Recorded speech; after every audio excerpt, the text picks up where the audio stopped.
Bonjour à tous, bonjour à toutes. Dans cette vidéo, on va voir un procédé que j'ai eu à superviser. Ce sont des procédés, un projet de toiture terrasse. Donc, on a vu les systèmes inclinés, les toits plats. Donc, dans les toits plats, il y a ce qu'on appelle les toitures terrasses. Excusez-moi. Donc, les panneaux solaires sont généralement montés sur du bac acier lesté par du gravier. Oui, voilà. On leste. Le lestage, c'est mettre un élément qui va faire en sorte que notre structure qui est mise en toiture ne soit pas emportée par le vent. Donc, ça peut être des dalles de pavés ou des pavages, des briques, des pierres, des sacs de sable, des sacs de gravier, etc. Donc, afin de résister au vent violent. Donc, l'alternative est d'installer des panneaux solaires, des panneaux sur des cadres métalliques également lestés. Donc là, il y a un autre type de système, cas de système que je n'ai pas parlé dans la vidéo précédente. Donc, ce sont les solutions les plus utilisées sur les ouvrages résidentiels. Donc, une autre solution consiste dans la soudure des plots Sopra-Solar ou rails EPC solaire directement sur l'étanchéité. Donc, tout à l'heure, on a vu des structures qu'il fallait mettre de type SDEC et là, cas de système qu'on peut mettre en toiture. Mais ces types de systèmes procédés demandent du lestage. Donc, le lestage, c'est le fait de mettre un élément comme contrepoids pour éviter que le vent l'emporte ou un vent violent puisse le mettre en mouvement et ça peut causer des dommages. Donc, une solution à ce type de procédé, il faut savoir qu'ajouter encore du lestage sur une toiture, il faudra que ça soit dimensionné. Par exemple, un panneau solaire, c'est entre 15 et 20 kg de poids. Et s'il faut mettre un sac de gravier, moi j'ai eu à soulever sur les chantiers, un sac de gravier, c'est plus de 20 kilos. Donc imaginez si on a par exemple 30 structures sur le toit et un sac de gravier. Donc c'est encore un poids supplémentaire qui n'était pas prévu. Donc on a d'autres types de systèmes maintenant qu'on appelle les procédés Sopra-Solar. Donc, ce sont des procédés qu'on essaie de coller, souder sur des toitures terrasses. Donc, c'est un peu ça. Donc, c'est ce que je vais vous montrer ici. Donc, les panneaux solaires sur bac laissé, panneaux solaires sur structure collée au sol sans lestage. Donc, voilà un peu le type de procédé que ça donne. Donc, ça, c'est un des procédés. Voilà, vous avez vu là. Ce plot, il est collé sur du bitume. Donc ça, c'est les structures SDEC. Ça, c'est les structures SDEC. Eux, ils ont besoin du lestage. Vous voyez un peu, normalement, sur les images. Bon, j'ai pas mis les images où il y a des sacs de ciment. Mais voilà, normalement, vous allez voir ici, là. Voilà, sur les traversées, là, les plaques métalliques en aluminium, là, on met du lestage. Un sac de ciment ou des briques de pavé. Donc, ça ajoute encore des poids supplémentaires. Bon, ça, c'est un projet sur lequel j'ai travaillé. Donc, voilà, type de procédé. Donc, on va maintenant aller sur ma page Facebook et on va aller chercher le procédé en question. Et voilà, c'est pas moi qui installe le procédé, mais juste qu'en tant qu'ingénieur bureau d'études, vous serez amené à superviser. Donc, voilà, il a été mis en ligne le 16 février. Méthode à suivre par un technicien pour l'installation sur un chantier en toiture terrasse avec structure fixée au sol d'une dalle en béton. Les documents techniques et images d'illustration ont été pris dans la notice d'installation de structure Sopra Solar Fix Evo. Donc, c'est un peu le type de procédé là. Donc là, j'ai fait juste un résumé, vu que on appelle le document technique, et moi, j'ai eu à superviser leur projet, pas leur projet, superviser des projets avec ce type de structure. Donc voilà, là, on est dans la phase de préparation. C'est vrai que moi, je ne suis pas installateur, moi, j'ai eu à travailler en bureau d'études et le type de toiture qu'on a mis à ma disposition, l'une des propositions était en accord ou en phase avec le procédé Sopra Solar. Donc, vu que c'est en accord avec eux, on va maintenant discuter sur le plan de la réalisation du projet et c'est eux qui vont nous proposer les structures. Dans la phase de préparation, c'est les techniciens qui réalisent ça. Donc, la liste de documents à lire absolument pour la mise en œuvre. Donc, premièrement, il y a la notice de présentation des étapes de montage en fonction du type de disposition ou de type de système choisi pour fixation des modules solaires. Donc, il y a ce qu'on appelle le plan d'exécution. Donc, souvent, le plan d'exécution, c'est nous qui le réalisons en bureau d'études, mais ça peut être également eux, s'ils ont une équipe adaptée, on leur donne les coordonnées GPS, on leur montre la parcelle, on leur montre le toit, et ils vont faire un plan de calpinage. Donc, ils vont prendre ce qu'on appelle leurs professionnels, vu que ce sont leurs structures, ils savent comment. Donc, ils vont nous faire un plan de calpinage adapté. Et quand eux, ils vont finir le plan de calpinage, ils vont nous l'envoyer sur AutoCAD, sur un fichier DWG, et nous, on peut l'ouvrir. Et nous, on va, par exemple, faire ce qu'on appelle les plans de chaîne. Donc, voir comment mettre les différents panneaux en parallèle. Parce que eux, ils vont juste faire des... On va leur donner une maquette, un semblant de maquette, mais eux, ils vont réaliser ça de façon professionnelle, adaptée à leur type de projet. Donc, le descriptif des composants. Le document contient un ensemble de descriptifs de composants. Donc, c'est un peu tout ça. Donc, vous avez ce qu'on appelle les plots. Les plots, voilà, les plots, ils sont fabriqués en polyamide chargé de fibres de verre. Donc, voilà, vous avez les différents plots. Là, vous avez le plot en numéro un et vous avez le cache plot protège contre les, on va dire quoi, c'est une protection contre les rayons ultraviolets. Voilà, c'est un peu ça. Donc, on met les plots et on protège avec des cache-plots. Et voilà.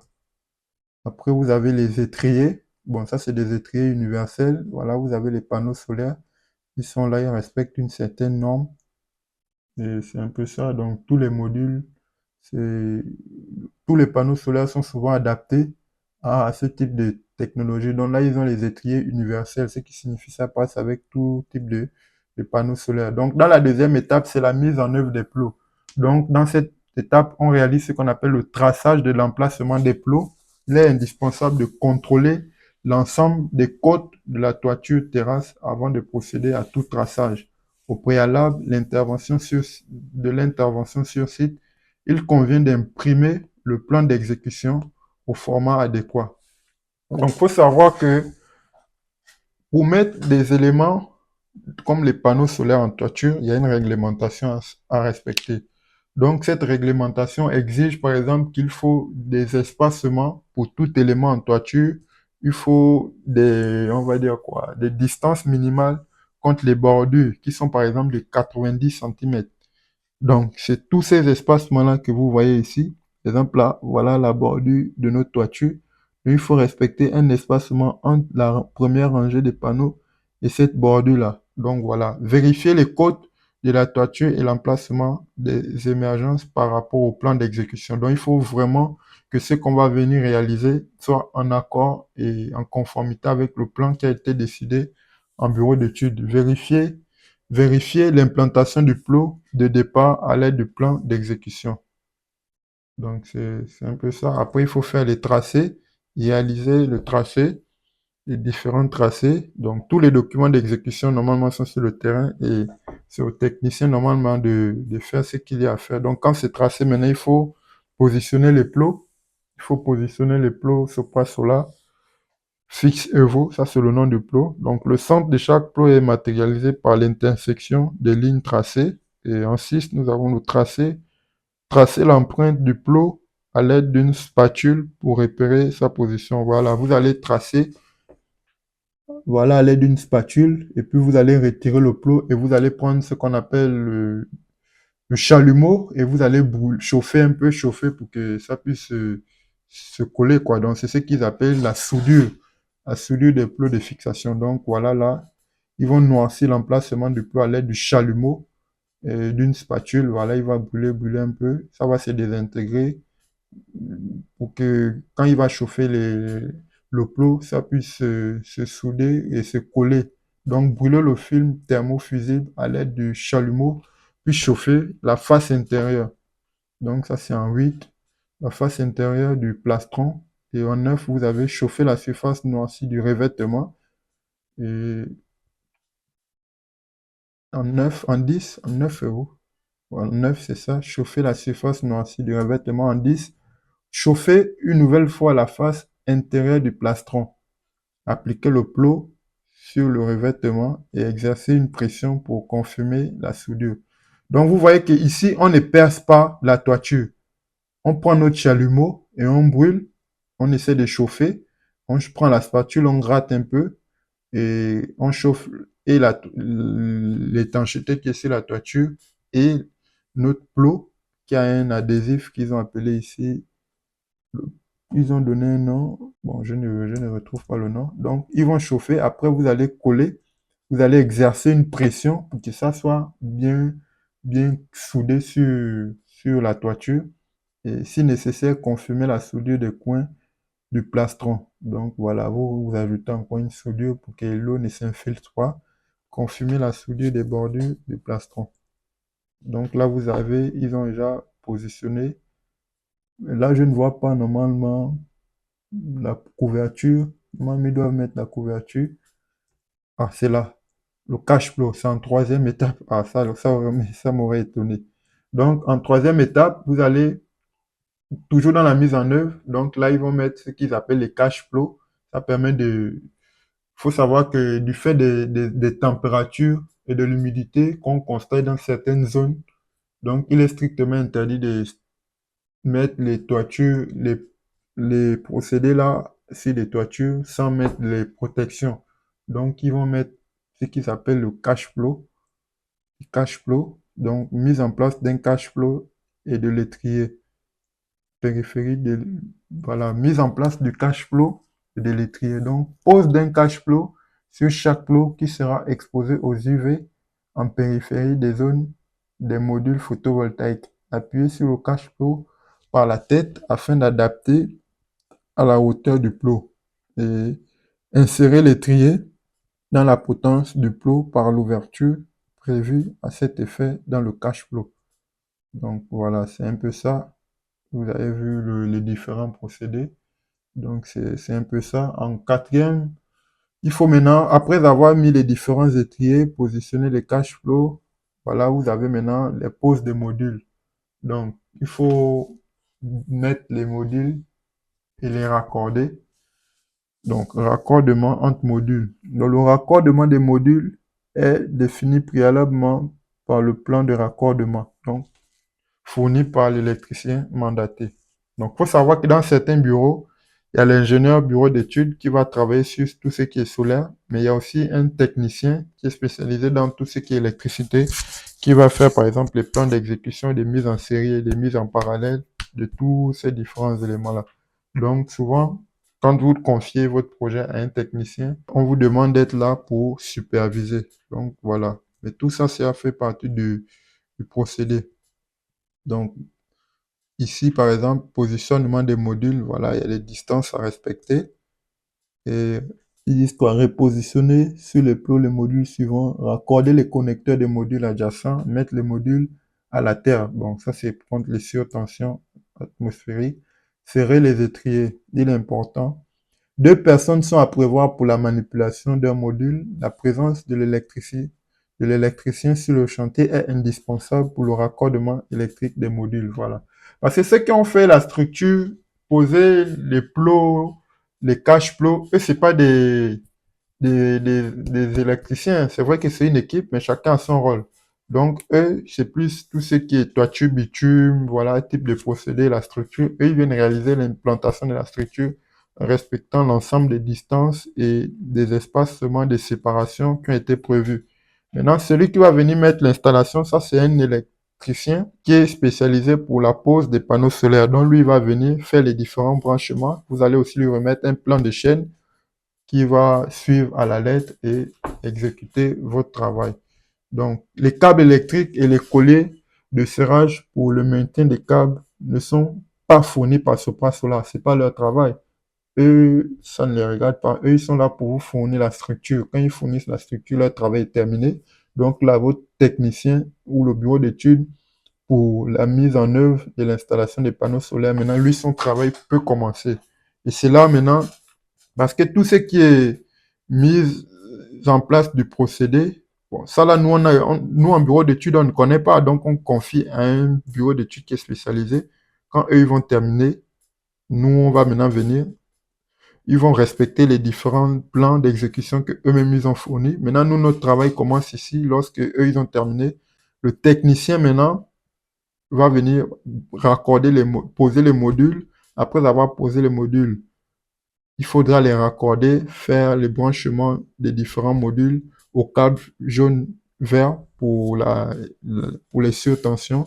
Donc, c'est à ce niveau que nous, on intervient parce que là, maintenant, c'est le procédé photovoltaïque que nous, on essaie de superviser. Donc, la dernière étape, c'est quoi? Bon, est-ce que c'est la dernière étape? C'est souvent la dernière étape, c'est il faut raccorder à la terre. Donc, voilà, c'est toujours le technicien. Préposition des étriers. Trois modules sont conseillés pour vérifier l'éclairage mis en œuvre selon la technique des plots, etc. Donc voilà, ça c'est les solutions pour mettre à la terre. C'est les câbles jaune-vert. C'est ça un peu le nom technique. Donc sixième étape, c'est l'autocontrôle. Là maintenant, nous, en termes au bureau d'études, on vient maintenant contrôler tout ce qui a été fait par le technicien. C'est pas un contrôle qui est vraiment, on va dire, qui est très poussé, mais l'autocontrôle, il faut savoir que nous, on doit forcément l'effectuer parce que nous, on a confié notre projet à une entreprise ou à un monsieur qui a une entreprise d'installation des panneaux solaires. Vu que nous, on est un bureau d'études, nous, on produit l'électricité. Quand on a le marché, le projet, on sous-traite avec des techniciens spécialisés et qui sont en accord avec les différentes réglementations. Donc, quand lui finit son travail, nous, on a les plans d'exécution on a eu à effectuer au bureau.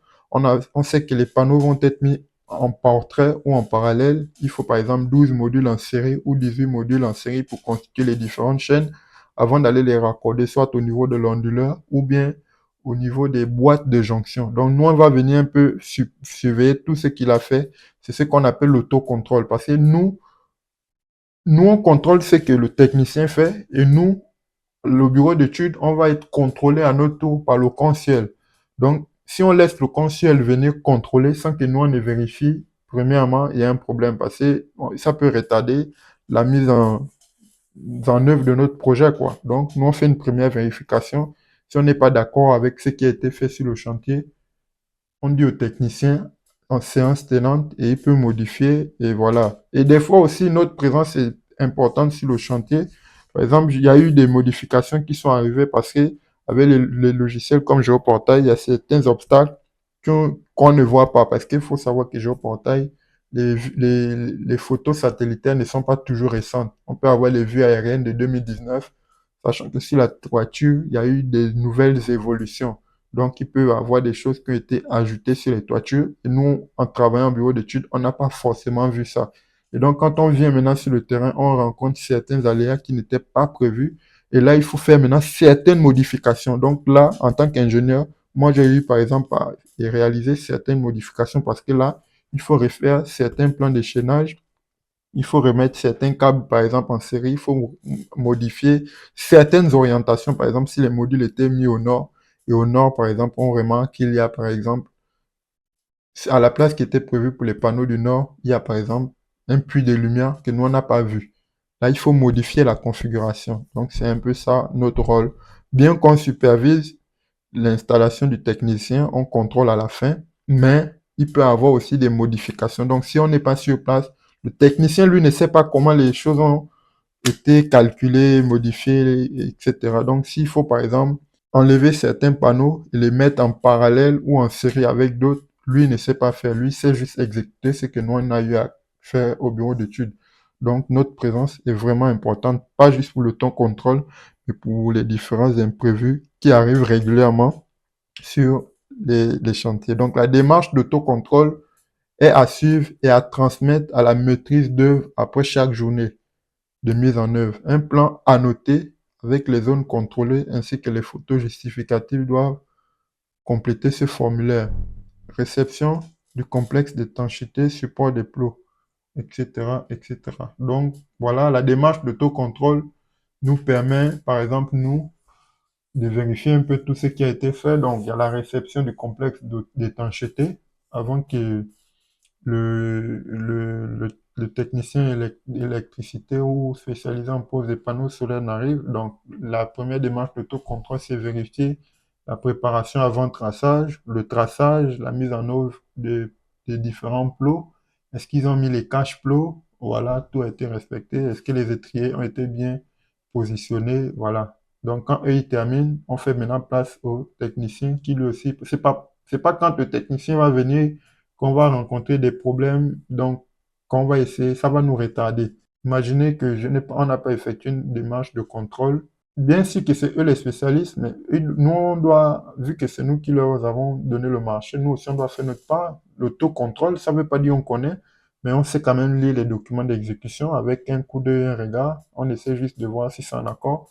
Et voilà, des fois, ils peuvent aussi oublier un certain type de matériel sur les toitures. Donc, il faut prévoir enlever tout ce qui a été déposé comme déchets là-bas. Donc, tout ça, c'est l'autocontrôle. Imaginez, on laisse les déchets, la saleté sur la toiture. Donc, qui va, qui va être amené à payer tout ça ou à être blâmé? Pas forcément blâmé, mais si vous laissez, par exemple, des truelles en toiture, les vents peuvent venir les soulever et puis les emporter. Ça peut taper ou tomber sur des gens qui sont peut-être positionnés en bas, on ne sait jamais. Les vents sont souvent ont des directions imprévues. Donc, c'est pour éviter tout ça qu'il faut faire des démarches d'autocontrôle. Donc, après, le chantier doit être vraiment propre, bien positionné et aucun élément ne doit être laissé de façon hasardeuse, quoi. Donc, dans la démarche d'autocontrôle, donc là, une fiche d'autocontrôle est un document contenant un ensemble d'informations sur le projet, sur son avancement.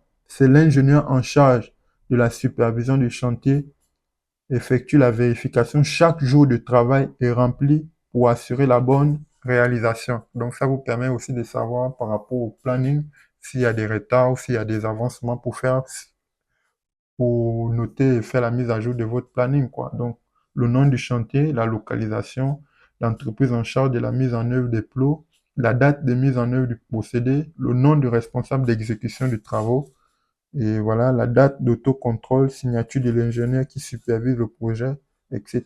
Donc, c'est un peu comme ça que ça fonctionne. Donc, la fiche d'autocontrôle, c'est juste un document. On jette un coup d'œil, on regarde ce qui a été fait, ce qui n'a pas été fait. Si le projet est censé durer 7 jours, donc les 7 jours, je dois être sur le chantier.